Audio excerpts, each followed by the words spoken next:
Welcome to Rock That Relationship, a podcast about all things relationship with Corey and Tracy. Now let's get real and start creating relationships that rock.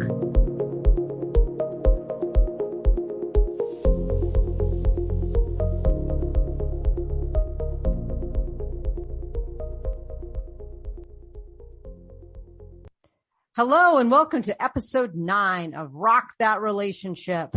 I'm Corey and I'm here with Tracy today. We're here to talk about giving and taking space. This is actually our last topic out of the 8 that we brought up in our very first podcast about the 8 lessons that we have learned in being in relationships. So we're excited to talk about this very important issue, right? This idea of how much space, do we want to, make sure we give our partners and our, in a relationship, and how much space do we need to have in order to have that successful, productive relationship. So that's really what we're looking at today. We're going to hit on some topics related to giving and taking space around independence, interdependence, and codependence. We're also going to talk a little bit about attachment styles and hopefully get a chance to talk about some of our experiences with each of these things. So let me just jump in and, get Tracy's take on our kind of our intro here before we even start. This topic is really important. I know this is one that you had brought up at one point as being a really important lesson. Let me just ask you, what made you want to talk about this on our podcast? I think it's important to give people their space, and I haven't been good at that. That's why I want to talk about it. So this is your own processing. So your pseudo-therapist today. Last podcast, we talked about Tracy's issue with nobody eating falafel on a train platform with her. And today we're going to be talking about her issue with not giving people the space they need. Well, and I think that that's something that's huge in relationships, right? Again, that's what we're here to talk about, are things that we can improve on, things that need attention, and people have different needs for space, right? You and I have a different need for space than other people. You and I have a different need for space in our relationship. Well, we don't have it. People say that we are always talking and we're always doing stuff together. And I mean, as long as that works for us, that's good, right? But in a relationship, if I'm a person who doesn't need a lot of space and I'm with somebody who does, how do I respect that without being threatened by it? Guess what? I haven't figured that out yet. Well, that's a problem. Hopefully by the end of this podcast, you'll have all these epiphanies, right? That's the plan. I'm writing that down for my therapist. I think that, one of those points that you brought up really is this idea of negotiation is, space is a subjective topic. I know that, both you and I have a couple friends actually that say, I live by myself. I like living by myself. I will never really plan on living with another human being. And both you and I say, that's awful. I definitely want to live with someone. I want them in my space. I want someone here 24 hours a day. So it's all by negotiation, right? Right. And finding that person whose style fits with yours. But, I think there's also a difference between dysfunctional desire for space and normal desire for space. These can come, and then that's how we'll get into attachment style and stuff. But these can come from dysfunctional patterns from childhood, learned, as, a kid, and seeing what your maybe dysfunctional parents are doing or whatnot. But I mean, again, it comes to my favorite subject, which is communicating, to actually sit down and discuss it. Like, what does that mean to you to have space? Because even the definition of space is different, right? Does that mean mental space, physical space? Is it really a need, or is it something you just have been uncomfortable, with in the past? Or is this an attachment style issue? And if you can't sit down and talk about it, again, you're going to have problems. Right. Well, and I think one of the frames of reference that I've used that really helps me is thinking of the me, you, us kind of trifecta of the relationship, navigating the relationship, right? What is me? Where do I show up? What do I want? What do I need? What are my hobbies? What are my interests? What are the things that are just me? What are the things that are just you? And then what are those things that are us? So for example, I have my past 2 relationships. I think about, a couple things that fit into each of these buckets, right? Me was, I love writing. I'm a writer and I love sitting and writing, and I could write for hours and hours. I don't really want to do that with a partner. I want to do that by myself. That's my hobby. My partner at the time loved running. And for me, I only run when I'm chased. So that was not going to be something in my bucket. And she needed that space. She had her running friends and she ran. And then, but we had a lot of things that we did together. One of them that is kind of unique is we loved going to open houses on weekends. And we would look forward to it and make a whole list of all the open houses we want to go to. And we'd look at, home remodeling ideas. And that was kind of our connection point. And so we had this crossover. I had another relationship where it was hiking. She played ultimate Frisbee. Again, something that I had no interest in doing. And even if I did, that was her space and those are her friends.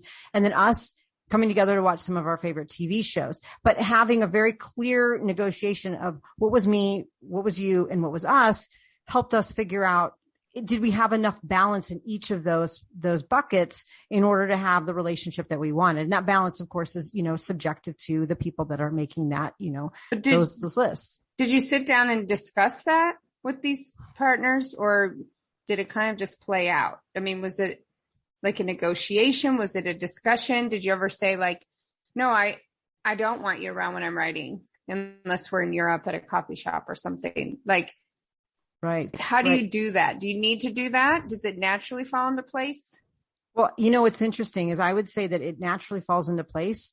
What's me, what's you, and what's us, at least what I've experienced, it naturally fell into place. But the proportions of time in which we spent in each of those buckets, we had to navigate after the fact. It was like, wait a minute, we're not spending enough us time or us hobbies, or we don't have enough us connection points, or, you are, doing, being so involved in, your running group that you're running like, 4 hours a day and I never see you, or I'm writing so much that I, tune you out. And so the buckets filled up exactly as predicted without having any intention at the beginning, but it was the time allotment that just that naturally occurred in a way that wasn't helpful. And we did have to revisit it after the fact. So if I were to do it over again with both of those relationships, I would sit down and say, what's me, what's you, what's us? Okay. That's pretty easy to figure out. Now, where do we feel like those, kind of those boundaries are? How fluid and flexible? If I wrote for 6 or 7 hours a day, after work, would that be a problem? Would that be too disconnecting? And that's where we would figure it out. So I would say a little bit of both. Well, when you're talking about this, do you put actual buckets and then you write on a piece of paper, this is me bucket, this is what I have in my bucket. And that person's like, this is what I have in mine.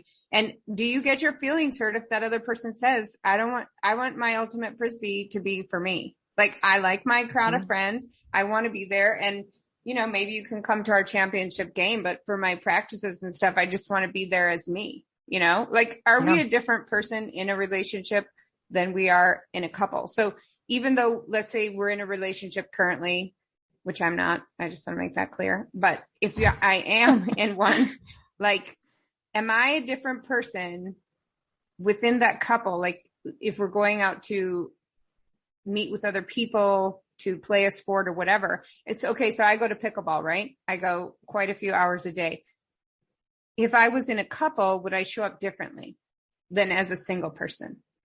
I mean, perhaps, right? If that person went with you and wanted to play pickleball, or the person went with you and wanted to sit and watch you play pickleball, or even if the person didn't go with you and said, what time are you going to be home from pickleball? I mean, all of those I think are going to have an effect. And I know the question that you asked is, do you literally sit down and write this on a piece of paper? Well, as a professor, I always say you should sit down and write things down on a piece of paper and reflect and think about it like a Venn diagram, literally sitting with your partner, just, one evening and just say, all right, let's do the me, you, us buckets and figure out, what things are falling into place. Where do we feel like there's crossover? Where do we feel like we, I have enough me time, but you don't have enough you time because you work more hours than I do. So let's figure out how to balance that and really have that kind of a conversation. But you're right. I think that your me time could also be impacted by the fact that you're in a relationship. If you're, I like the idea of, come to my Frisbee championship game, but let me have a little bit of space. And when we really look at it, we break it down into like these, kind of two parts of me, the having kind of your own hobbies and interests, and then also maintaining your own identity. So those are two different components of me. Right. So for my own life, like, what is my interest? So for one of my interests, and this because you have the same interest, is sort of this power, extreme, quick, fast paced, long distance hiking. We heat hike, which means we go out in the middle of like 100-degree weather and we don't even let it bother us. We go really fast and we go really long distances, and no one wants to hike with us because that's what we do.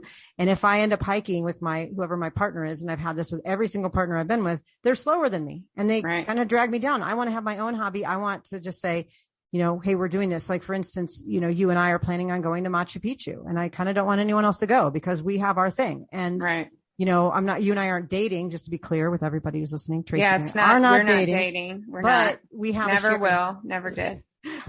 I know she gets a visceral reaction. It's sometimes a little more extreme than is comfortable for me. But, anyways, this idea of having our own life, right? Like my hobby is to do power hiking with you, Tracy. And I don't necessarily want somebody to come, and not because I don't love them or want them to be a part of it, and before I met you. It's because we jive well, right? In that activity, we jive well. Before that, I had another friend that I would do adventure hiking with, and I didn't want my partner at the time to come because that was like my thing. And it had nothing to do with that person. I just had my own interest and I had my own way of doing it. And I had my own people, and I wanted her, and I want her, to have those things too. You told a really great story the other day to somebody about, and I remember hearing it was this idea about like this girls' night out, right? Like, does your partner come? So tell us a little bit more about that. Like, what does that mean for like, especially a same-sex relationship?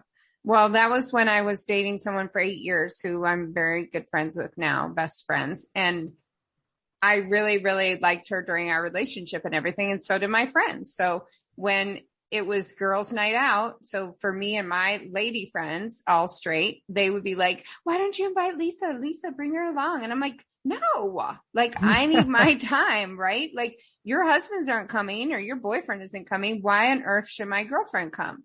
Just because she's also a woman, that's infringing on my time as, girls' night out. And so that was, I'm the one, they wanted to invite her every time. And I'm like, no. And not because I didn't want her around, but I need friend time, right? I need the girls' night out. And just being in same-sex relationship, that goes for men, women. It doesn't mean that, it doesn't mean that you don't want to hang out with that person, but you do need separate time. You do. And you need to be able to talk to people without your partner around, Exactly. And just let loose, right? Because I do think we show up as different people in a relationship. Like you said, if the person's like, what time are you coming home from pickleball? And I'm like, oh my gosh, now I need to make sure that I'm looking at the time. Of course I do that for work and whatnot, but it's like you have different responsibilities when you're in a relationship. And also if you bring someone along on your activities, you may do more caretaking and hiking the same, right? We want to do our hikes the way we want to do them. And nobody likes it. Very few people like to hike with us. No, they don't. They see us coming to a meetup and like, oh no, there they are again. But, it's really important to be able to have those me spaces, but it's also important to support our partners. If they say, listen, I have, my book club, and you're like, oh, I like that book too. I want to read that and go to your book club. And they might say, well, I kind of want that space, or maybe they won't even say it. Right. And then, you're infringing. So, making sure we give our partners that space to be themselves, do their things, and then figure out what is the us. If we both love pickleball, for instance, and we're going to go do pickleball together and that's our thing. Great. That can be in the us bucket, but we both have to agree to that. Well, and I have an example from pickleball because I have a same-sex couple friends that are there, and they play maybe one or two games together and then they don't play again because one is way more hardcore than the other. And it actually, and they were talking about this the other night, causes problems in their relationship. It's just one of them is way more intense than the other one and hard hitting. Right. And so you can be there. They're together. They're there for the same amount of time, but they're not playing the games together. And that keeps their relationship healthy because sometimes we're just not at the same level. When I met my girlfriend in law school, she's from Wyoming and she's like, I love hiking. I'm like, I love hiking too. Well, oh my God, I didn't know what hiking meant to her. She's the one who got me into hardcore hiking, but it took a while and it took a lot of screaming and crying and, throwing myself off the trail. Like, I can't go another foot. Give me something to eat. But then we split up and I got married. And when I would go hiking with my wife, she was like, what is wrong with you? You're like, you're trying to kill me. You're trying to torture me. And I'm like, what is happening? You're going so slow. Like, are you intentionally going slow to slow me down? What is happening? Because here's something. And now I do it because I understand this. If somebody says, I want to go hiking with you, I'm like, whoa, okay, let's sit down and talk about what does hiking mean? Because we need a full-blown interview at that point. Yeah, for real, because it's not the same thing and it becomes so uncomfortable. It's uncomfortable for me to go slow, and it's uncomfortable for them to feel like they can't even keep up, and that they're hiking to see nature. I'm hiking to exercise. Two completely different things. And like when I first moved to Wyoming, we would hike 14 hours a day on the weekends. And I was telling my boss, please schedule me for Sunday at 1 p.m. so I can just say I can only do a morning hike, because after summiting something every Saturday, I was like, oh my God, I cannot go and summit something again Sunday. Right. And I was like, you go ahead and you go summit something, but it's hard. I mean, it really is. You really have to communicate, even down to what does it mean to play this activity. And I couldn't go play pickleball with someone who wasn't serious, that would put me over the edge. Well, and I think what you're really hitting on too is this notion that, not only is it kind of an incompatibility of goals and mutual activities, right? Are we on the same place, having the same idea about what we're about to do? But it's also, the kind of the earlier conversation is having that space, regardless of if maybe you are exactly the same hiking, but also sometimes just needing to hike by yourself or with someone else without that person around, because you need that mental space. So the physical and the mental is really important. And then there's this other component though that, is really, really key to hit on, is this maintaining your identity while in a partnership. I remember I watched this movie not too long ago, great movie. It's called Free Solo, if you haven't seen it. Anyways, the guy in the movie, he's basically a rock climber, and Alex Honnold, the best rock climber in the world. And he rock climbs, and they interviewed who ended up being his girlfriend, and was like, what's it like to be with him? Do you ever want to just tell him, no, this is too dangerous? And she said, I couldn't, because I would be basically stifling part of who he is, part of his identity. So she had to give him the space to do something incredibly risky, where he just might not come home at the end of the day, because she knew that if she didn't, that he needed that space, or he wouldn't be in a relationship with her.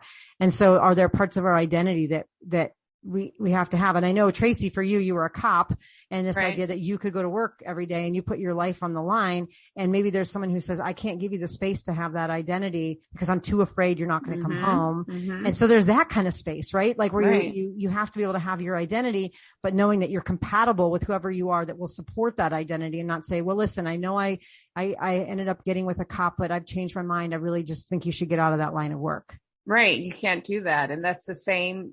Goes for policing, fire, goes for free soloists. There was that other movie we watched. Exactly. Like people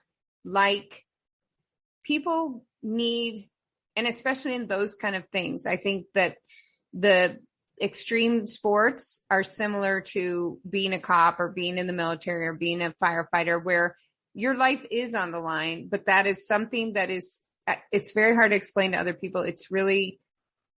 It doesn't affect us in the same way it affects an outside person, and if that's too much stress for them, then maybe that's not a great relationship, because people like that. I don't know that I like the term adrenaline junkie, because I think that I never took risks that were not calculated risks for a reason. Right. And I don't feel like Alex Honnold ever takes, uncalculated risks, that he doesn't do stupid things, right? There are things that are going to happen. You could fall, rock could break off. I could go to work and be shot or whatever, but I'm taking a calculated risk, and there are other people that just aren't comfortable with that, and that's distinguished from somebody who's like, just all over the place but there are risk takers in this world and people who aren't risk takers. And it is hard to make a relationship work with those two people.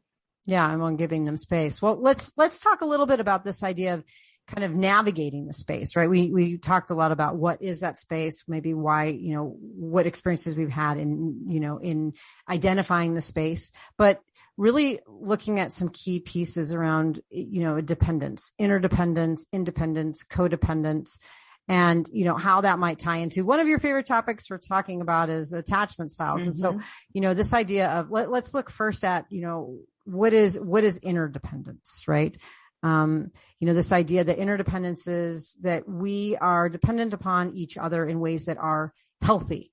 We're not dependent on each other for our, survival per se. We're not everything to each other, right. But we're dependable to the fact that we won't let each other down. We can depend. So that's what that dependence comes from, right? Is that interdependence. And that's what you want to have in potentially with a relationship. And that's what I strive for and I have strived for. And I've been pretty lucky with most of my relationships to have those interdependence relationships. But then, that you can also kind of slip into other places where it's independence, where you have so much space from each other that you're just totally like apart. Two different people. Right. Yeah. I mean, you're living not under the same roof and you're like, right. Who are you? Right. Oh, do you want to do something this weekend? Oh, I'm busy. I've got this on this day and this on this day. And you just lead these like co-lives. And then you've got codependence where you have no space from each other at all. And you just are so reliant on your partner being your best friend, your roommate, your adventure buddy, your whoever it is, even your coworker sometimes that you have no space from them. So, let's talk about this with attachment styles. Cause I know this is like your bread and butter here and the things you love to talk about. How do these like different levels of independence, interdependence, and codependence fit with attachment styles? And what are attachment styles even to begin with? Well, and the reason I like them so much is because I just actually finally understood them this last year. I really didn't get it before, as growing up as little kids, like toddlers, infants, we actually develop an attachment style based on how our parents act towards us. Okay. So there's like 4 different ones. And I was always disorganized attachment or avoidant, like, oh my God, get away from me.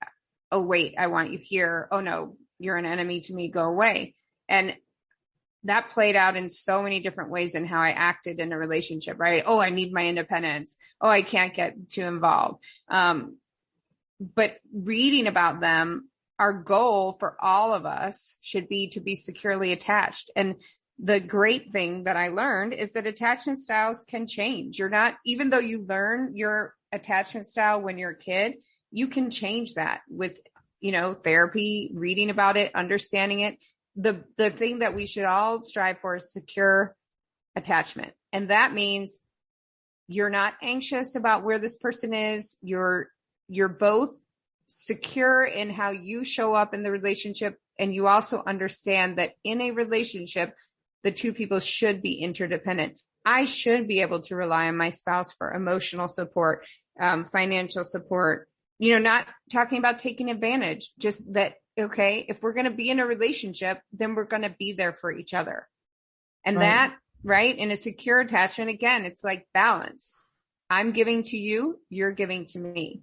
Well, and this idea that you're also emotionally secure with the fact that your partner's not going to leave at the slightest disagreement, or that you're not questioning, or, you're not worried about every little thing that's going to happen. You can have a disagreement and you can talk it out, or you can sit down and have these deep conversations, which again, I've said it before, like, why be with someone if you can't talk about everything? Why? Like, to me, that primary relationship should be one that is deep and fulfilling. Right. So if you have a secure attachment, you have this interdependence going on where you can rely on each other, you can trust each other, you don't believe that the person is going to up and leave every 5 minutes. And you're secure in the fact that when they're going to play ultimate frisbee, that's what they're doing. Right. They're playing ultimate frisbee. They're having a good time, going back to what we've talked about before, kind of assuming the best in people, good intentions. So, but you brought up this idea of like avoidant. So avoidant, what you had just talked about is this idea of kind of this such independence that isn't necessarily a positive independence. It's getting up and leaving. I remember you telling a story in one of our earlier podcasts about basically, throwing things in a bag and walking out the door. Yeah. Avoiding the conflict, avoiding the situation. Just, I'm done, checking out. I didn't avoid the conflict. I just want to be clear about that. I created conflict. You created I could avoid the relationship. You avoided the reaction to the conflict. Right. Yeah. That's what I would do, because that's what I learned growing up.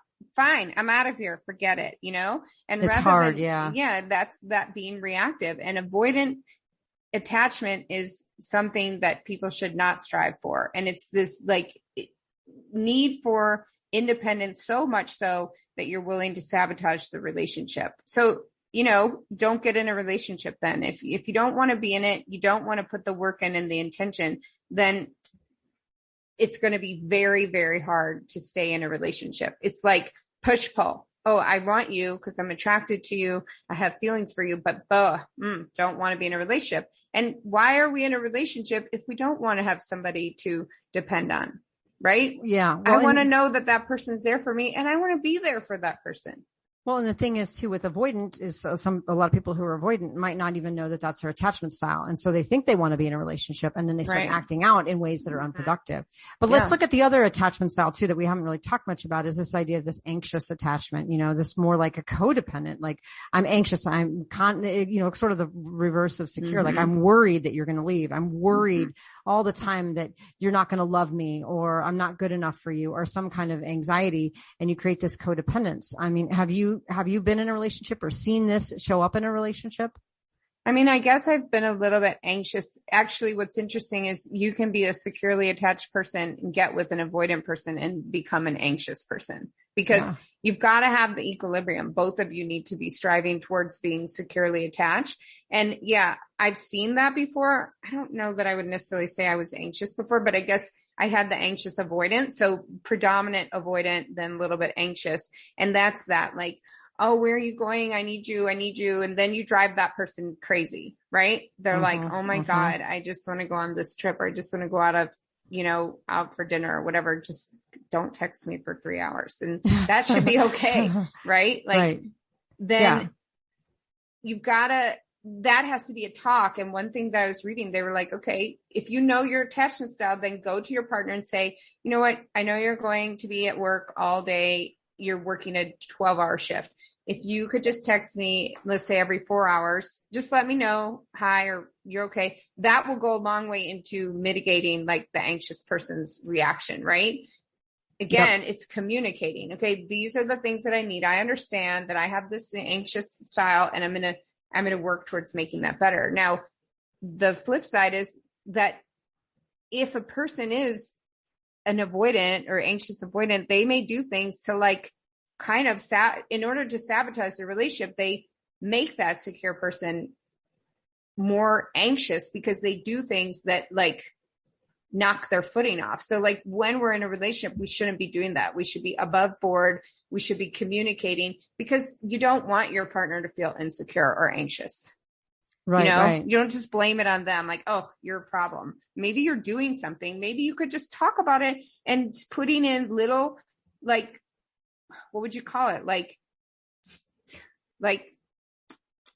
daily habits or something that makes the other person feel okay. That aren't extreme. Like, oh my God, I don't need to go put a camera on you and follow you around work.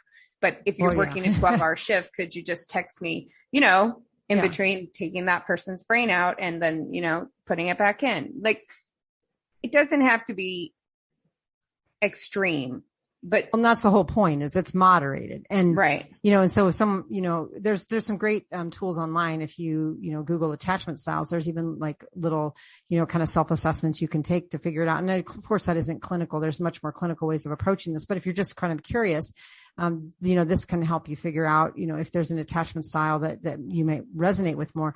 And so there's two pieces. And I know, Tracy, you're talking about what is the partner's role in that? Like, okay, you can text them, a couple times to make sure that they don't feel anxious. And then there's the responsibility of the partner to say, okay, I know that I get anxious about this, so I need to find ways of coping, because my partner might go a whole day without texting me, and I need to be able to figure out and feel that our relationship is okay, even when they take the space that they need. And if you're an anxious person and you're not willing to go to therapy or put in these like helpful measures, don't get with a surgeon who's going to be working 12 hours with no cell phone, or, possibly, a first responder or a military person who is gone, right, on deployment.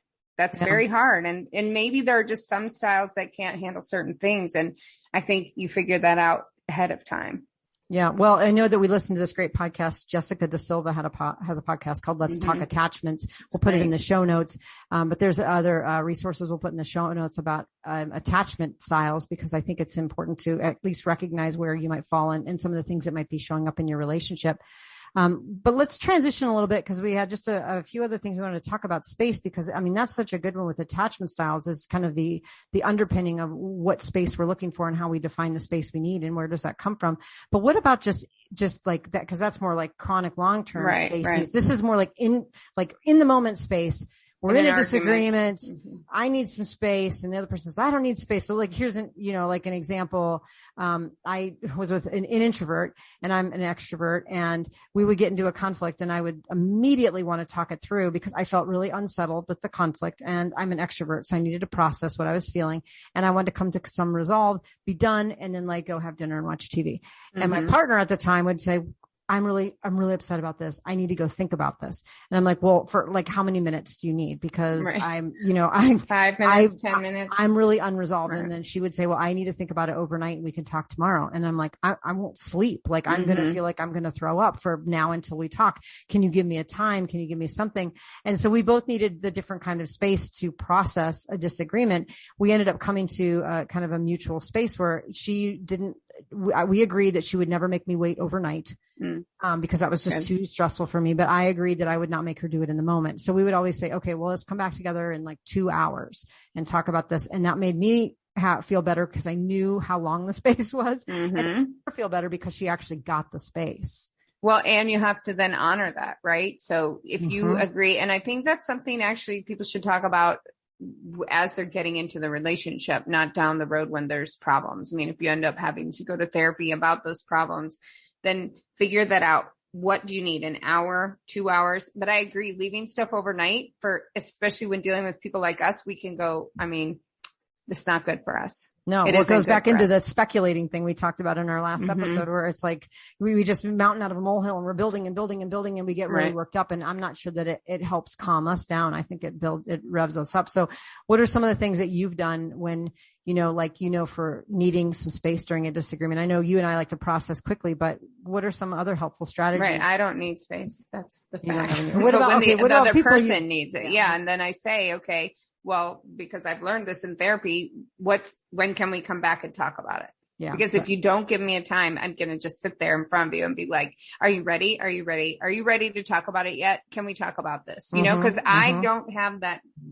I can't not know when we're going to come back and talk about it. I will go insane. Yeah. Well, what's really funny is there were a couple times when my partner would say, well, I need to think about this overnight. So early in the relationship, we were doing that. It was like, oh my gosh. And then come back the next day and I'd been up all night, and then I would say, when can we talk about that disagreement last night? And she'd be like, oh, I totally forgot about that. And it's like, what? I've been thinking about this all night. Process again. Yeah. Or she just never bring it up and it just died. And it was like, wait a minute, hold on. You gave me too much space. And now I've like, inundated myself with these thoughts over the space. But understanding that other people might need space, here we are, two extroverts, they're very similar, Tasmanian devil extroverts that don't need some of the stuff that other people might need, but being in tune with the fact that, we're not always going to be with people that are like us. And so communicate. Yep. Respecting that. Yeah. Your 3 words are, if you haven't gotten to know Tracy yet, is communication. Yeah. Communicate. It is therapy, and it is pickleball. That's right. Those are the 3 things that Tracy loves to talk about. All right. I'm going to kind of end us with a final question here. I really want to get your thoughts on this is, we talk about the importance of taking individual space. We talked about the importance of being able to negotiate that space in, in the moment situations like a disagreement. We've talked about being able to navigate that space, whether it's, defined by attachment styles. We've talked about just even taking and navigating that space when it comes to our own identities and our own hobbies and making sure we have that. So we're keen on taking the space that we need. But what do you do when you're giving and taking space, and you may end up taking too much space or giving too much space that you start to become disconnected? You have these like parallel lives. What kinds of things can you do to either kind of prevent that parallel living to happen, or to reconnect after you have identified it? Well, I've never had that issue, actually. I don't think. And because at the first sign of that, I would jump on it. Right. But I am a person who likes to be with the person I'm with. I like it. Yes, I will always do my own activities, but I'll talk about it. Okay. Saturday morning, I'm going to go hiking. Saturday morning, I'm going to go do pickleball. And like I said, my ex-wife, she wanted to do date night. Now, what date night? I would like to go and do different things, like an evening hike or something. She liked to go to dinner. Right. So you have to talk about it. Communicate. What do we need? What do we like? I was not always very good at honoring that. So that was something harder for me, right? To do that. Mm-hmm. So I don't think I've ever really grown disconnected from someone. Yeah. And that's different. I had a very long-term relationship where we grew into, they talk about, this kind of disconnecting thing in around year 7 that can happen. We were literally leading parallel lives. We're ships passing in the night kind of thing.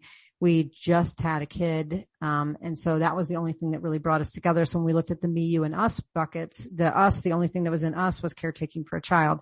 We had left everything else out of that us bucket. There was nothing else for her and I to connect on. And so, with the first signs of disconnection, we didn't do anything. We just kept living our lives. And that goes back to that episode where we talk about watering the garden, where I just literally let the flowers and the plants die. And so in retrospect, as we talk about these lessons we've learned is, I wish that we would have really leaned into some of our common interests. We had a lot of things in common. We just stopped doing them with each other. We stopped doing them, in some cases altogether. We played on a softball team together for many years. And then she said, I just don't want to play softball anymore. So 2 nights a week I was gone softball and she was doing something else. And so finding what are those things we can do together.